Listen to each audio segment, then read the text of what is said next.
Break ನಂತರ ಬೆಂಗಳೂರು ಫಸ್ಟ್ಗೆ ಸ್ವಾಗತ. ಸರ್ಕಾರವೇನೋ ಶಿಕ್ಷಣ ಹಕ್ಕು ಕಾಯ್ದೆಯನ್ನು ಜಾರಿ ಮಾಡಿದೆ, ಆದರೆ ಇದಾಗಿದ್ ಮಾತ್ರ ಸಂತೆಗೆ 3 ಮೊಳದಂತೆ. ಯಾಕಂದ್ರೆ ಇದರ ಉಪಯೋಗ ಅರ್ಹರಿಗೆ ಸಿಗ್ತಾ ಇಲ್ಲ. ಅದರಲ್ಲೂ ಉದ್ಯಾನ ನಗರಿಯಲ್ಲಿ ಇದರ ಬಗ್ಗೆ ಬಹಳಷ್ಟು ಜನರಿಗೆ ಗೊತ್ತೇ ಇಲ್ಲ.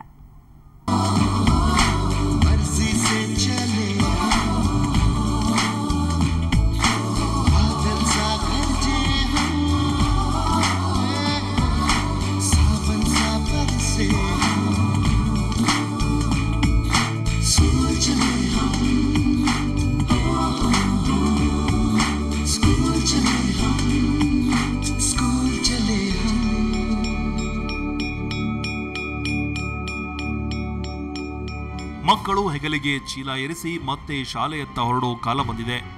ನಾಳೆಯಿಂದ ಸರ್ಕಾರಿ ಶಾಲೆಗಳು ಪ್ರಾರಂಭವಾಗಲಿವೆ. ಈಗಾಗಲೇ ಖಾಸಗಿ ಶಾಲೆಗಳು ಪ್ರಾರಂಭವಾಗಿವೆ. ಆದರೆ ಸರ್ಕಾರ ಜಾರಿಗೆ ತಂದಿರೋ ಕಡ್ಡಾಯ ಶಿಕ್ಷಣ ನೀತಿ ಅನುಷ್ಠಾನ ಮಾತ್ರ ಆಟಕ್ಕುಂಟು ಲೆಕ್ಕಕ್ಕಿಲ್ಲ ಎಂಬುವಂತಾಗಿದೆ. ಯಾಕಂದ್ರೆ ಕಡ್ಡಾಯ ಶಿಕ್ಷಣ ಕಾಯ್ದೆಯಡಿ ಬಡ ಮಕ್ಕಳಿಗೆ ಖಾಸಗಿ, ಅನುದಾನಿತ ಹಾಗೂ ಅನುದಾನ ರಹಿತ ಶಾಲೆಗಳಲ್ಲಿ ಬಡ ಮಕ್ಕಳಿಗೆ 25% ಮೀಸಲಾತಿ ನೀಡಬೇಕು. ಆದರೆ ಇದನ್ನ ಬಹಳಷ್ಟು ಶಾಲೆಗಳು ಅನುಸರಿಸಿಲ್ಲ.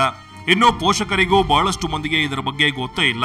ಬೆಂಗಳೂರಿನ ಉತ್ತರ ವಲಯ ಮತ್ತು ದಕ್ಷಿಣ ವಲಯದಲ್ಲಿರೋ ಬಿಇಒ ಕಚೇರಿಗಳಿಗೆ, ಕ್ಷೇತ್ರ ಶಿಕ್ಷಣಾಧಿಕಾರಿಗಳ ಕಚೇರಿಗೆ ಪೋಷಕರಿಂದ ಬಂದ ಅರ್ಜಿಗಳ ಸಂಖ್ಯೆ ನೋಡಿದ್ರೆ ಬಡವರ ಸಂಖ್ಯೆ ಇಷ್ಟೇನಾ ಅಂತ ಆಶ್ಚರ್ಯ ಆಗುತ್ತೆ. ಬೆಂಗಳೂರಿನ ಉತ್ತರ ವಲಯದ ಕಾಮರಾಜ್ ರಸ್ತೆಯ ಕ್ಷೇತ್ರ ಶಿಕ್ಷಣಾಧಿಕಾರಿಗಳ ಕಚೇರಿಗೆ 222, ರಾಜಾಜಿನಗರದ ಕಚೇರಿಗೆ 750 ಅರ್ಜಿಗಳು, ಯಲಹಂಕದ ಕಚೇರಿಗೆ 31 ಕಡ್ಡಾಯ ಶಿಕ್ಷಣದಡಿ ಅರ್ಜಿಗಳು ಬಂದಿವೆ.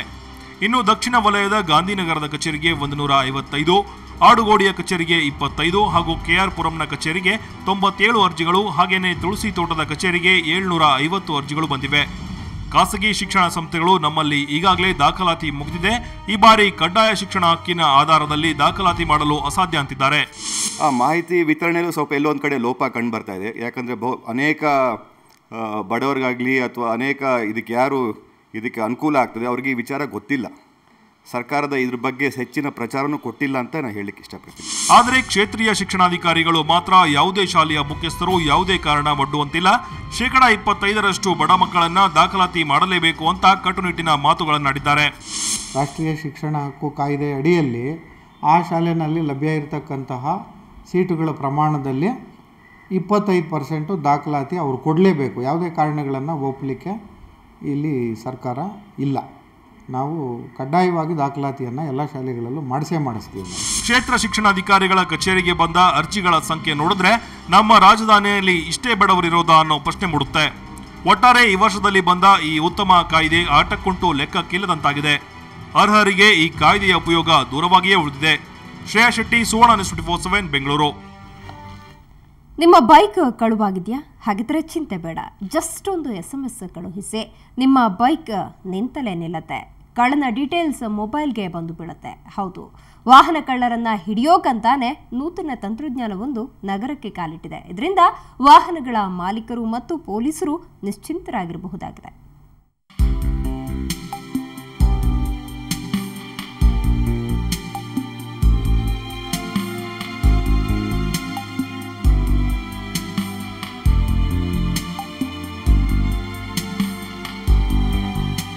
ಸಿಲಿಕಾನ್ ಸಿಟಿಯಲ್ಲಿ ದಿನದಿಂದ ದಿನಕ್ಕೆ ವಾಹನ ಕಳ್ಳರ ಸಂಖ್ಯೆ ಜಾಸ್ತಿಯಾಗ್ತಿದೆ.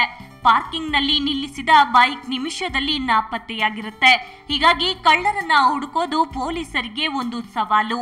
ಆದ್ರೆ ಇನ್ಮುಂದೆ ಪೊಲೀಸರಿಗೆ ಕಳ್ಳರನ್ನ ಪತ್ತೆ ಹಚ್ಚೋದು ಸುಲಭ. ಯಾಕಂದ್ರೆ ಬೈಕ್ ಕಳ್ಳರ ಪತ್ತೆಗೆ ಹೊಸ ತಂತ್ರಜ್ಞಾನ ನಗರಕ್ಕೆ ಬಂದಿದೆ. ಜಸ್ಟ್ ಒಂದು SMS ಕಳುಹಿಸಿದ್ರೆ ಸಾಕು, ಕಳೆದು ಹೋದ ಬೈಕ್ ನಿಂತಲ್ಲೇ ನಿಲ್ಲುತ್ತೆ. ಸಂಪೂರ್ಣ ಮಾಹಿತಿ ನಿಮ್ಮ ಮೊಬೈಲ್ ಫೋನ್ಗೆ ಬರುತ್ತೆ.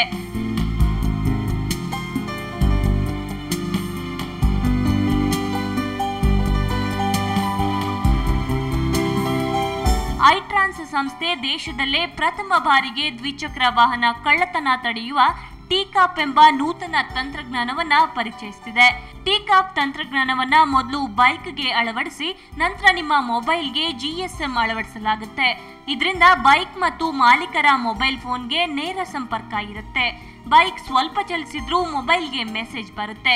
ಬೈಕ್ ಕಳ್ತನ ಆದರೆ ನಿಮಗೆ ಅದೇ SMS ಬರುತ್ತೆ, ಯಾರು ಸ್ಟಾರ್ಟ್ ಮಾಡ್ತಾ ಇದ್ದಾರೆ.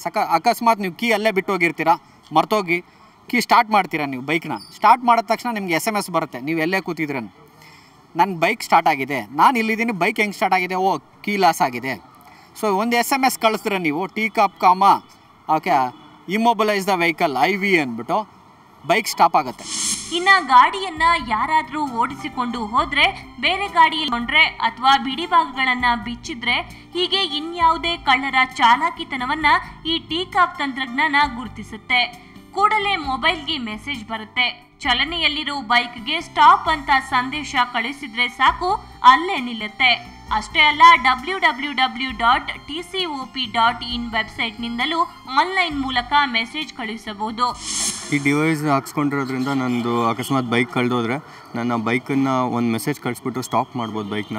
ಸೊ ಅಕಸ್ಮಾತ್ ಕಳೆದೋಗಿದ್ರು ಅದು ಇಮಿಡಿಯೇಟಾಗಿ ನಿಂತೋಗುತ್ತೆ. ಆಮೇಲೆ ಅದಾದ ತಕ್ಷಣ ನಾನು ಒಂದು ಕಮ್ಯಾಂಡ್ ಕಳಿಸಿರೋ LF ಅಂತ, ಅದು ನನಗೆ ಎಲ್ಲಿದೆ ಅಂತಲೂ ಮೊಬೈಲ್ ಇಂದ ಗೊತ್ತಾಗುತ್ತೆ. ಸೊ ಅದರಿಂದ ನಾನು ವೆಹಿಕಲ್ನ ಕಂಡುಹಿಡಿಯಲೂಬೋದು, ಕಳ್ತನ ಆಗದೇ ಇರೋಂಗೂ ನೋಡ್ಕೋಬೋದು. ಅಂದ ಹಾಗೆ ಈ TCOP ತಂತ್ರಜ್ಞಾನ ಉಪಕರಣದ ಬೆಲೆ 1800 ರೂಪಾಯಿಯಿಂದ 5000 ರೂಪಾಯಿವರೆಗೂ ಇದೆ. ಮತ್ಯಾಕ್ ತಡ, ಕೂಡಲೇ ಇದನ್ನ ಖರೀದಿಸಿ ನಿಮ್ಮ ಗಾಡಿಯನ್ನ ಸೇಫ್ ಆಗಿಡಿ. ಮಮತಾ ಮಾರ್ದಳ, ಸುವರ್ಣ ನ್ಯೂಸ್ 24/7 ಬೆಂಗಳೂರು. ಇದು ಇವತ್ತಿನ ಬೆಂಗಳೂರು ಫಸ್ಟ್. ಕ್ಷಣ ಕ್ಷಣದ ಸುದ್ದಿಗಾಗಿ ನೋಡ್ತಾ ಇರಿ ಸುವರ್ಣ ನ್ಯೂಸ್ 24/7.